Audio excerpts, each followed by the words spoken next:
So we're going to start off by taking this CoverGirl Loose Powder with my Morphe G37 brush, and I'm just going to pack it onto my whole entire face. I mostly focus it under the eye, under the nose, and around the mouth where I tend to have the foldings of everyday movements. And I'm packing this powder on. As you can see, the powder is going every which way. Whenever I have my hair up in a bun, I sometimes put it on my ears and that area under the ear. I don't know what that's called. The jawline, I put it there as well. And I'm just really packing that powder in so that the foundation can last. Then I'm going to take my CoverGirl Outlast with my angled flat top kabuki. I don't like a lot of foundation, so I'm just putting a very thin sheer layer on. And the only part that I put a little bit of a thicker coverage is right under the eye where all that glob of foundation went. So I just really blend all of that in, and I reinforce the coverage, especially under the eye, and I go back in to add more foundation. And I also do that to really shape the eyeshadow. If there's any fallout or anything, just reinforce it and just pack it all in and make it look flawless. And also, like I did with the powder, if your hair is going to be up in a bun, you could also put it in your ear. Not really in your ear, but like on your ear to match, and also on your jawline and down your neck so that everything can match. And don't forget that little area right there because everyone neglects it. I barely put foundation on my forehead because I don't need it. And I don't know if I'm going to wear a bang or anything, so I just leave it alone. I'm just adding some more coverage here, like I said, especially down there on the jawline, in case there's any clothing rubbing on your neck. Always want to add a little bit more. Then I'm going to take this CoverGirl Elixir Concealer, and I'm just going to put it in a triangle form under the eye. And I put it down the bridge of my nose, also on my forehead and my chin. All the high points that show a highlight.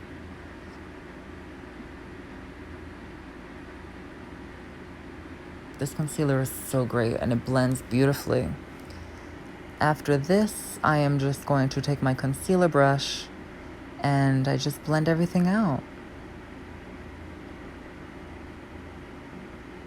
I start from the inner corner and I just blend everything out and really make that black line under my eye crisp so that there's no bleeding or it doesn't look any type of craziness, you know. So I just blend all of that, and then as soon as I blend all of the concealer, I put the CoverGirl powder over it as well. So I'm just showing you how I just do all of that. Blend everything outwards. And with this concealer, you look flawless.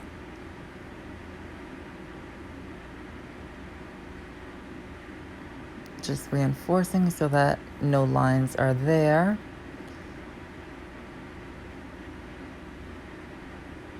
And then, like I said, I'm taking the CoverGirl powder as soon as I finished. Same brush, and I'm just going to set that before any creasing happens. I barely crease, but I just like the security. You could bake there, but I don't really like to bake. So I just put like a thin layer of powder. I put it there, and then I also put on the forehead, the nose, and the chin, just to really set that concealer. Also my laugh lines as well. Under the nose is very important. I'm going to take my Fit Me powder. I'm going to take a powder brush and just powder the rest of my face.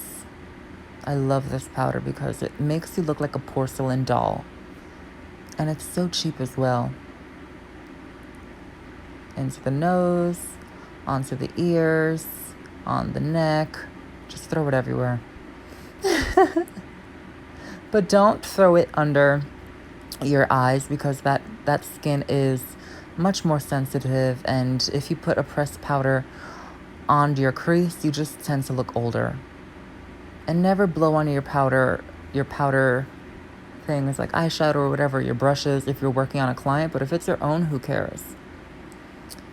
Then I'm just going to take my Inglot sculpting contour, and I'm just going to contour above the cheekbone, just to really make that skeletal look, because I think that look is so sexy. Above the bone, and really blend that out because you don't want any gray or orange or red lines on your face. Also put it on your forehead. I forgot the name of that for a second. And then also on your jawline to really define that jaw. You could put it down the neck as well. I always do that. Nothing wrong with that. Really define that jaw, honey. Look like a skeleton.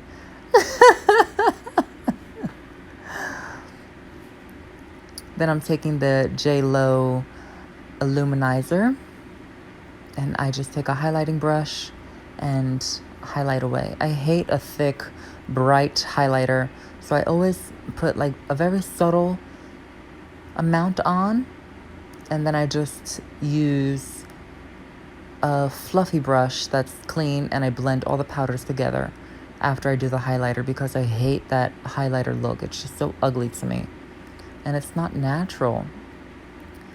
I put it under the cheeks, well, on top of the cheeks, on the cupid's bow, the nose, the chin, and I also put it on my forehead. I don't see anybody doing this, but I love this because it makes it look so wet and dewy, and it makes it look healthy, honey.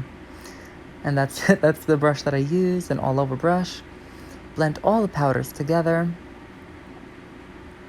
even the powders on the neck. Really melt them together. And then finally, now that everything is done, I could just take my mascara, my Infallible,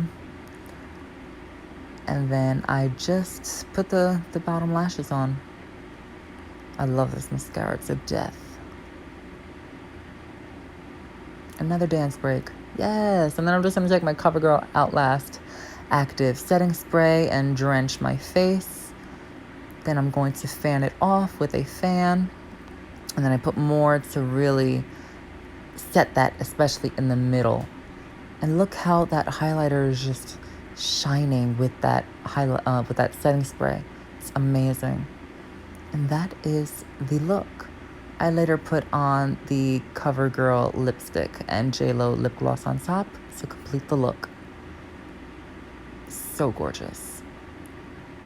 That is the look. I do go perform at night at the clubs. This is the complexion that I do when I feel like putting foundation on, because normally I don't wear it. But sometimes I just want to feel fierce and sexy and just have like an extra look going on. And that's what I do. Thank you guys for watching. Please like, comment, and subscribe. Share the video, and I'll see you in the next video. Bye.